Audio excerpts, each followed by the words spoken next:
റഷ്യയുടെ floating nuclear plant technology ഇന്ത്യക്ക് കൈമാറാൻ പോകുന്നു. ഇത് ഇന്ത്യയെ സംബന്ധിച്ചിടത്തോളം ഒരു ടേണിംഗ് പോയിന്റ് ആണെന്ന് തന്നെ പറയാം.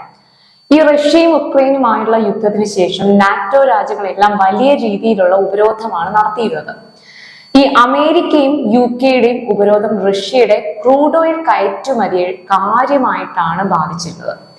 എന്നാൽ റഷ്യയുടെ കയറ്റുമതിയെ കൂടുതൽ അംഗീകരിച്ച രാജ്യം ഇന്ത്യയും അതുപോലെ തന്നെ ചൈനയുമാണ്.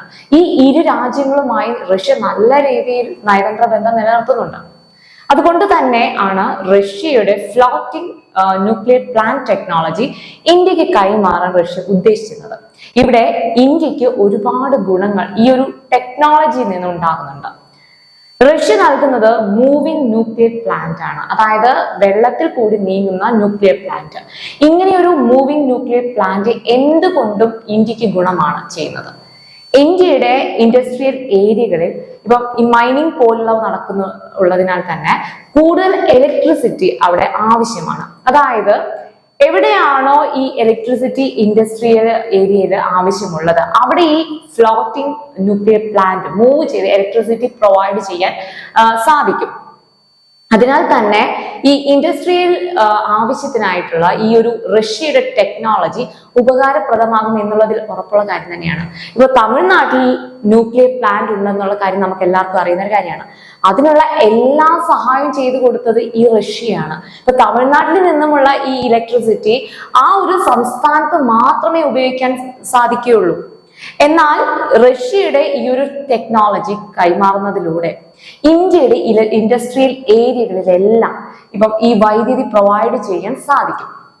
ഇവിടെ റഷ്യ ഈ ഒരു പ്ലാന്റ് നൽകുന്നതിന് പിന്നിൽ മറ്റു പല ലക്ഷ്യങ്ങളുണ്ട്. ഞാൻ ആദ്യം പറഞ്ഞിരുന്നല്ലോ, റഷ്യയുമായുള്ള ഉപരോധം മറ്റു രാജ്യങ്ങൾ ഏർപ്പെടുത്തിയതിനാൽ റഷ്യയുടെ ഒരു ഉൽപ്പന്നവും റഷ്യക്ക് വിൽക്കാൻ സാധിച്ചിരുന്നില്ല.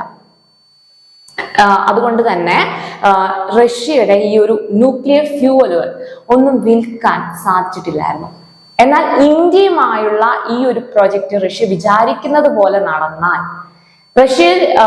റഷ്യയുടെ തന്നെ വിൽക്കാൻ സാധിക്കാതെ വെച്ച ഈ ന്യൂക്ലിയർ ഫ്യൂവലുകളെല്ലാം ഇന്ത്യക്ക് കൈമാറാനുള്ള ലക്ഷ്യം റഷ്യയുടെ പുറകിലുണ്ട്.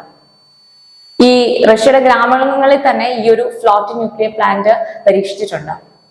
ഈ ഒരു പ്ലാന്റ് കൊണ്ട് ഇന്ത്യക്ക് ഗുണം ചെയ്യുന്നത് പോലെ തന്നെ ദോഷവും ഉണ്ട് ഇവിടെ. എന്ന് പറഞ്ഞാൽ ഒരു കാര്യം ഓർക്കണം, ഇതൊരു ഫ്ലോട്ടിംഗ് ന്യൂക്ലിയർ പ്ലാന്റ് ആണ്, അതായത് മൂവിംഗ് ആയിട്ടൊരു ന്യൂക്ലിയർ പ്ലാന്റ് ആണ്. അതുകൊണ്ട് തന്നെ ഇതിന്റെ സെക്യൂരിറ്റിയുടെ കാര്യത്തിൽ യാതൊരു ഉറപ്പും നമുക്ക് പറയാൻ കഴിയില്ല. ഈ ഒരു ഫ്ലോട്ടിംഗ് ന്യൂക്ലിയർ പ്ലാന്റ് വെള്ളത്തിൽ മുങ്ങുകയോ അല്ലെങ്കിൽ ലീക്ക് ആകുകയോ ചെയ്താൽ വലിയൊരു ഭവിഷ്യത്താണ് നേരിടാൻ പോകുന്നത്.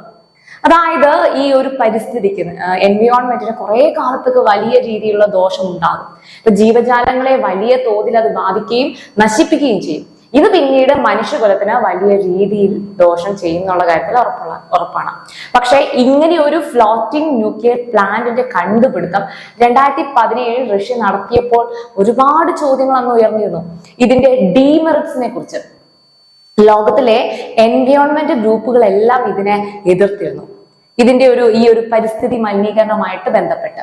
പക്ഷേ റഷ്യ ഇതിനെ പൂർണ്ണമായിട്ട് എതിർത്തുകൊണ്ട് രംഗത്ത് വന്നിരുന്നു. റഷ്യ പറഞ്ഞത് എന്താണ്? യാതൊരു കാരണവശാലും ഇത് മുങ്ങുകയില്ല എന്നുള്ള കാര്യമാണ്. ഇനി അങ്ങനെ സംഭവിച്ചാൽ തന്നെ അതിനുള്ള എല്ലാ പ്രിക്വേഷൻസും അതിനുള്ള ടെക്നോളജി റഷ്യ ഘടിപ്പിച്ചിട്ടുണ്ട് എന്നാണ്. മറ്റൊരു കാര്യം, റഷ്യ ഇവിടെ രാജ്യത്തിന്റെ ഗ്രോത്തിനെ കുറിച്ചിട്ടാണ് കാര്യമായിട്ട് അവർ ചിന്തിക്കുന്നത്.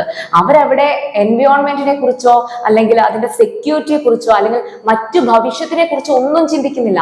പകരം എന്താണ്, രാജ്യത്തിന്റെ പ്രോഗ്രസിനെ കുറിച്ച് മാത്രമാണ് അവർ ചിന്തിക്കുന്നത്.